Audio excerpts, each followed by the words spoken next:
नमस्कार मित्रांनो, मी दीपक जाधव, नाशिक. बघा, आपल्या देशामध्ये अनादी कालापासून इसवी सनापूर्वी 2500 वर्ष किंवा 5000 महाभारतात देखील द्राक्षाचे उल्लेख येतात. भारतामध्ये द्राक्ष शेती ही फार मोठ्या प्रमाणात पूर्वीच्या काळी देखील होती आणि आता देखील जर तसं बघितलं तर द्राक्ष शेती जर बघितली महाराष्ट्रामध्ये नाशिक जिल्ह्यासहित 10 ते 12 जिल्ह्यांमध्ये द्राक्ष शेती ही चांगल्या प्रमाणात होते आपल्याकडे आणि भारतात देखील द्राक्ष वेगवेगळ्या भागात पिकवले जातात. तर तसं बघितलं तर 1993 नंतर द्राक्षाला निर्यातक्षम आपण करायला लागलो विदेशामध्ये, युरोप, रशिया वगैरे. परंतु खऱ्या अर्थानं द्राक्ष हे 2008 नंतर मोठ्या प्रमाणामध्ये विदेशामध्ये निर्यात व्हायला लागली. तर तसं पाहिलं तर आपल्याकडे युरोप करता मोठ्या प्रमाणात द्राक्ष निर्यात होते, त्यानंतर रशिया करता होते आणि अन्य देशामध्ये निर्यात होते. परंतु ही निर्यात करताना नंतरच्या काळामध्ये अनेक संकटांना शेतकऱ्यांना तोंड द्यावं लागलं.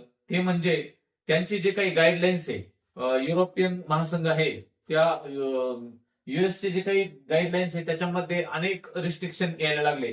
तर तसं बघितलं तर मागे जर तुम्ही 10 ते 12 वर्ष मागे गेलात तर द्राक्षाचा इतिहास जर बघितला तर त्याच्यामध्ये बघा हळूहळू एक एक मॉलिक्यूल बॅन होत चालले.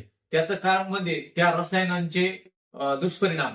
तर मित्रांनो बघा, ह्या कीटकनाशक आणि बुरशीनाशक यांच्यावर नियंत्रण ठेवणारे जे काही फ्रॅक आहे, फंगिसाइड रेसिस्टन्स ऍक्शन कमिटी, किंवा कीटकनाशकांवर जे वॉच ठेवणारे इन्सेक्टिसाइड रेसिस्टन्स ऍक्शन कमिटी किंवा युरोपियन महासंघ यांच्या ज्या कमिटी असतात, त्यांनी जेव्हा त्याच्यावरती साईड इफेक्ट दिसले तर ते मॉलिक्यूल बॅन होतो. आणि आतापर्यंत द्राक्षामध्ये अनेक स्क्रीनवर बघा तुम्ही, द्राक्षावर आतापर्यंत भरपूर मॉलिक्यूल बॅन झाले आणि त्याचा वापर हा युरोपियन महासंघाने आपल्याकरता बंद केला किंवा फॅकने देखील त्या लिस्ट मधून त्याला काढून टाकलं.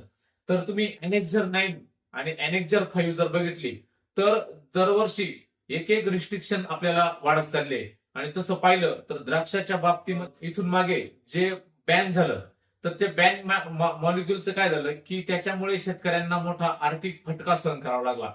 जसं क्लोरमायकॉट क्लोराईड म्हणजे जे आपण लिओसिन देतो, ह्या लिओसिनच्या वेळेस तोच इश्यू झाला होता की त्यावेळेस त्यांनी आपली द्राक्ष घेतली नाही आणि ही द्राक्ष तुमच्याच समुद्रात नेऊन तिकडे टाका असं सांगितलं गेलं.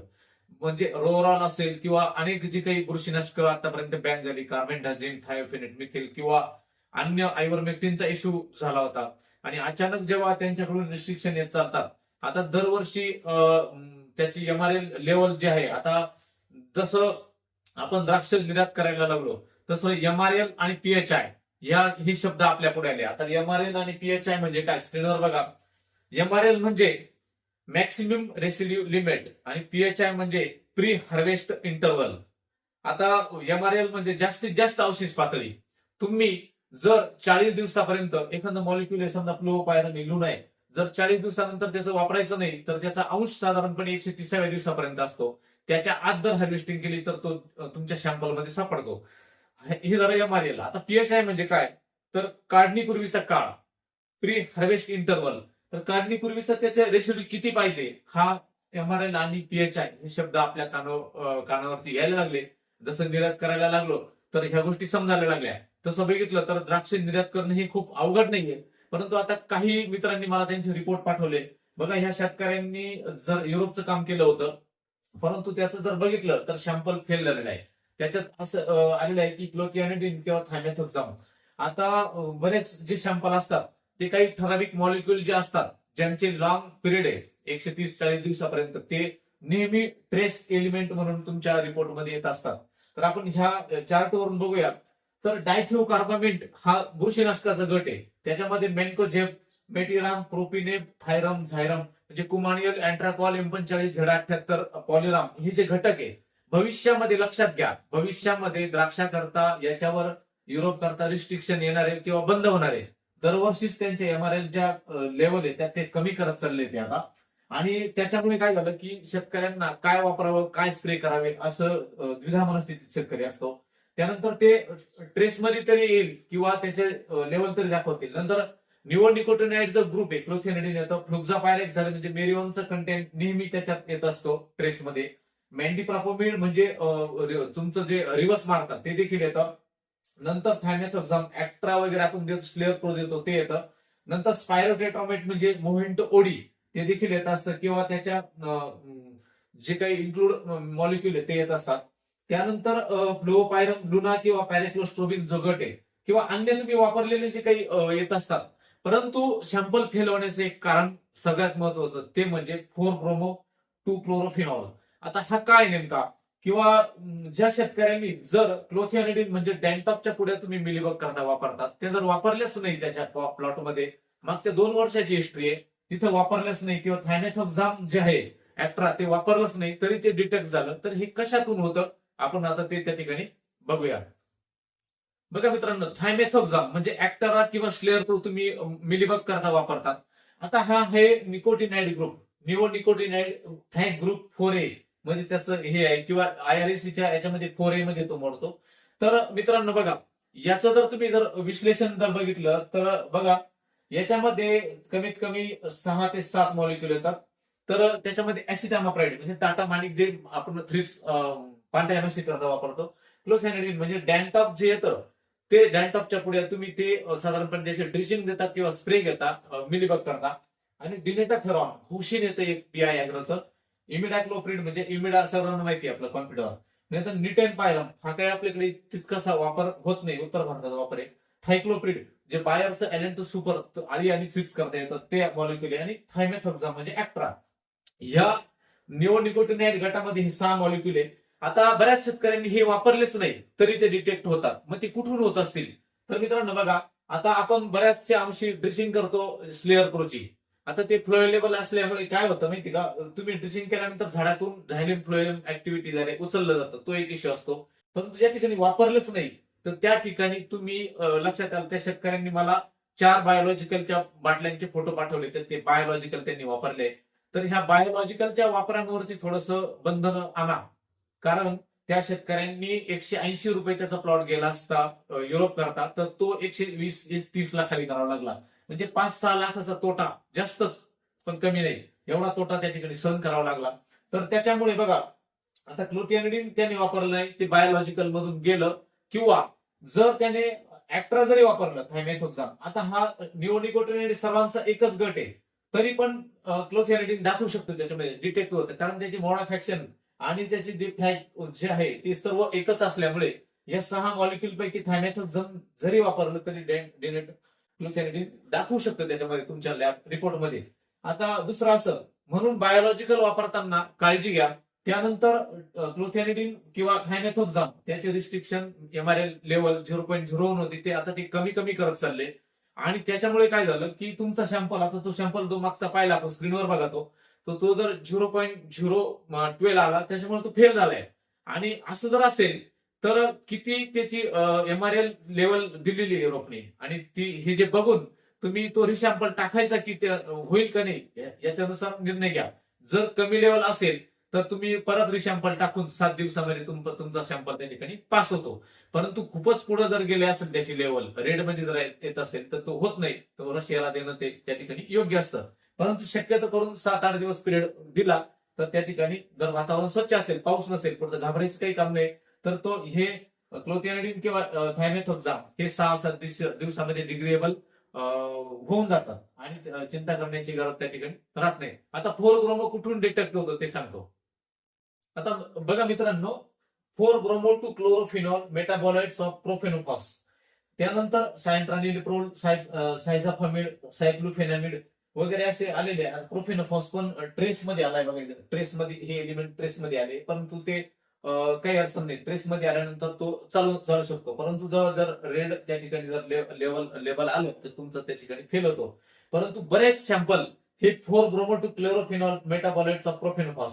आता मित्रांनो, 4 ब्रोमो कुठून डिटेक्ट होत असेल तर बघा, तुम्ही तुमच्या द्राक्षांमध्ये इथ्रेल वापरतात. ऑक्टोबर छाटणीच्या वेळेस 10 दिवस आधी, 15 दिवस आधी इथ्रेल वापरतात. तर इथ्रेल हा साधारणपणे हा आपण चार्टवर बघा तुम्ही, इथ्रेल इथेफॉन हे तर आहे संजीवक. हे कशा करताय, पानगळ करण्याकरता. इथिलीन डायमाइन त्याच्यातून जो सिक्रेशन वायू होतो त्याच्यामुळे काय होतं, ते तुमचा जो द्राक्षाची पानगळ होते आणि नंतर तुम्हाला छाटणी करण्यात ते सोपं जातं, म्हणून तुम्ही इथ्रेल वापरतात. परंतु शेतकरी बाहेरचं जे इथ्रेल येतं हे इथ्रेल सहसा वापरत नाही, ते महाग जातं आणि त्याच्यामुळे पानगळ पण हळू होते. म्हणून तुम्ही काय करता, मार्केटमधल्या काही स्वस्तातले आणि अन्य इथ्रेल वापरतात. त्याच्यामुळे काय होतं, ते इथ्रेल 4 दिवसात पांगळ करून देईल तुमच्या, परंतु तुमच्या काडीमध्ये इथिलीनची लेवल इतकी असते की तुमच्या फुलोऱ्यामध्ये फुलगळ जबरदस्त होते. त्याच्यामुळे हा एक तोटा. त्याच्यानंतर 140व्या दिवसानंतर फ्लोर ब्रोमो डिटेक्ट होतो. त्याचं कारण असं, हा बघा, ऑर्गेनो 1B जो IICचा जो त्यांची म्हणजे त्यांनी ज्याला हे केलंय फॅक्टच्या लिस्टमध्ये टाकलंय, तर बघा 1AB ऑर्गेनोफॉस्फेट्स हा ग्रुप आहे. याच्यामध्ये 50 मॉलिक्युल आहे. बघा याच्यामध्ये ऍसिफेट येतं किंवा क्लोरोपायरिफॉस येतो, क्युनॉल फॉस येतं, त्यानंतर अजून बघा DDBP म्हणजे नुआन यायचा पूर्वी, डायमेथोएट, म्हणजे बऱ्याच घटक याच्यामध्ये येतात. तर आता ते बरेचसे हा ग्रुप त्या ठिकाणी बंद झालाय आता. परंतु त्याच्यामध्ये इथेफॉर्म, तुम्ही विचार करा, इथ्रेल हे एक संजीवक आहे आणि त्याला गटात टाकलंय ऑर्गेनोफॉस्फेट गटात. ऑर्गेनोक्लोरिन ऑर्गेनोफॉस्फेट हा कीटकनाशकाचा गट आहे, परंतु त्याचं मेटाबोलाइट्स ऑफ प्रोफेनोफॉस. म्हणून तुम्ही इथ्रेल वापरताना, इथ्रेल तुम्ही जर वापरता करडला किंवा काळ्या जे रंगीत द्राक्ष आहे त्याच्यामध्ये कलर येण्याकरता इथ्रेलचे स्प्रे करतात, ते जपून करा, कमी प्रमाणात करा, आधी करा ते. त्याच्यामुळे ते काय होतं, 4-ब्रोमो डिटेक्ट होण्याची शक्यता, सॅम्पल तुमचा फेल होण्याची शक्यता त्या ठिकाणी असतात. म्हणून लक्षात घ्या, इथ्रेल हे एक संजीवक आहे, परंतु त्याची विभागणी किंवा त्याला ह्या गटात टाकलंय तर त्याला ऑर्गेनोफॉस्फरस या कीटकनाशकाच्या गटात टाकलंय, जो प्रोफेनोफॉस क्युराक्रॉन मारतो आपण त्या गटात आहे. त्याच्यामुळे कदाचित क्युराक्रॉनमुळे पानगळ होते. लक्षात घ्या, क्युराक्रॉनच्या स्प्रेमध्ये द्राक्षाची किंवा डाळिंबाची पानगळ जे होण्याचं कारण असतं की केवळ त्याचा गटच तो त्याची काम करण्याची पद्धत असते. आणि ह्या कंपन्यांनी बऱ्याचशा हलक्या जे काही इथ्रेल असतं त्याच्यामधून तो 4-ब्रोमो त्या ठिकाणी जात असतो. म्हणून हे क्लोरोइथिल फॉस्फोनिक आम्ल असतं इथ्रेल, तर ते ऑर्गेनोफॉस्फरस संयुग आहे. ऑर्गेनोफॉस्फरस हे कीटकनाशकातल्या गटातला आहे जो पानगळ करू शकतो तो गट. म्हणून वापर इथ्रेलचा हा साधारण जपून करा आणि ऑक्टोबर छाटणीला तो व्यवस्थित करा. त्यानंतर तुम्ही जो स्लेअर प्रो ड्रिप न देतात, तर त्याचे देखील ड्रिप न दिल्यामुळे झायलेम फ्लोएम ऍक्टिव्हिटी झाली, उचलून तो तुमच्या द्राक्षात डिटेक्शन येण्याची शक्यता किंवा सॅम्पल फेल होण्याची, शेतकऱ्यांचं मोठं नुकसान होण्याची शक्यता असते. म्हणून बायोलॉजिकलच्या मागे न पळता, या बायोलॉजिकल कंपन्या ज्या सांगतात की ह्या दिवसात वापरा त्या दिवसात वापरा, त्यांनी त्याच्यामध्ये सगळं मिक्सिंग करून दिलेलं असतं. काहीतरी निमकरंज तेल किंवा हे तेल याच्याने काही डिटेक्ट कधीही जात नाही मिलीबग. त्याच्यामध्ये त्यांनी 100% एकतर हा जो निओनिकोटिनाइड गट तुम्ही ग्रुपवर बघता, हा निओनिकोटिनाइड ग्रुप जर कॉन्सन्ट्रेशननी घेतला तर तो मिलीबगवर काम करतो. बघा तुम्ही जे बायर कंपनीचं जे कॉन्फिडर होतं, तुम्ही जर ते जास्त कॉन्सन्ट्रेट 70% घेतलं तर ते मिलीबगवर काम करतं. क्लोफेनिडीन जर वाढवलं तर ते मिलीबगवर काम करतं. म्हणून असे गट जे आहे ते रिस्ट्रिक्शन येत चालले. तर मित्रांनो बघा, आता याच्यावर रिस्ट्रिक्शन का आले, तर बघा हे जे युरोपनं जे रिस्ट्रिक्शन आणले तर त्याचे जे काही साईड इफेक्ट आहे, मग ते वेगवेगळ्या कार्सिनोजेनिक असतील, म्हणजे कॅन्सरजनिक परिणामामुळे त्याच्यावर आता बंद्या येत चालल्या. त्यानंतर ज्या रेस्पिरेटरी सिस्टम आहे त्याच्यावरती श्वसनाचे आजार निर्माण व्हायला लागले म्हणून त्याच्यावरती बंदी येत चालल्या. किंवा फिमेल रिप्रोडक्टिव्ह सिस्टम म्हणजे काही प्रजनन संस्था आहे किंवा वंध्यत्व येत चाललं म्हणून त्याच्यावर परिणाम होत चालले, म्हणून त्याच्यावर आता रिस्ट्रिक्शन येत चालले आहे. विविध आजार वाढत चालले. त्याच्यामुळे भविष्यामध्ये द्राक्ष उत्पादकांना सावध राहणं गरजेचं आहे. जसं आयव्हरमेक्टिनचा इश्यू झाला, म्हणजे हळूहळू बरेच मॉलिक्युल आता युरोपियन महासंघ त्या ठिकाणी बंद करताय किंवा डायथेओकार्बामेट देखील M45 वर रिस्ट्रिक्शन येऊ शकतं. म्हणून आपण काळजी घेणं गरजेचं आहे द्राक्षामध्ये. आणि योग्य त्यानंतर मग वापरायचं काय थ्रिप्स करता किंवा मिलीबग करता, तर बघा बिवेरिया, बॅसियाना, मेटारायझम सारख्या स्टँडर्ड बुरशा तुम्ही जर पहिल्यापासूनच वापरल्या तर त्या ठिकाणी व्यवस्थित करून मिलीबगच्या वसाहती नष्ट करा. आणि आपण जून मध्ये काहीच काम करते नाही, जून, जुलै, ऑगस्ट आणि अचानक छाटल्यानंतर त्या ऑलरेडी त्यावर जाऊन बसलेल्या असतात, त्यावेळेस त्याच्या ज्या गोष्टी आहेत त्यामुळे प्रोफेनोफॉस, क्लोरोपायरिफॉसचे स्प्रेमध्ये ते वापरू नका तुम्ही. आणि दुसरं असं, मी जे नेमाशक्ती जे टाकलंय ते अँटिमोपॅथोजेनिक नेमॅटोड आहे, ते जर तुम्ही जेव्हा गरज नसताना जून, जुलै, ऑगस्ट मध्ये पावसाळा चालू असताना ड्रिपनं जर दिलं तर त्याच्या वसाहती तिथेच नष्ट झालेल्या असतात. ते स्क्रीनवर टाकतो, बघून घ्या. अशा काही ज्या काही बायोलॉजिकल वापरून आपल्या द्राक्ष निर्यातक्षम करण्याचा त्या ठिकाणी प्रयत्न करा. तर लक्षात घ्या, आजचा व्हिडिओमध्ये इथ्रेल हा प्रोफेनोफॉसचा एक मेटाबोलाइट्स आहे. त्यानंतर ऑर्गेनोफॉस्फरस गटातील कुठलाही मॉलिक्युल जर वापरला असेल दीर्घकाळ तर त्याचा परिणाम हा होत असतो. म्हणून सगळ्यांनी लक्षात घ्या आणि हे मुद्दे फॉलो करा. धन्यवाद.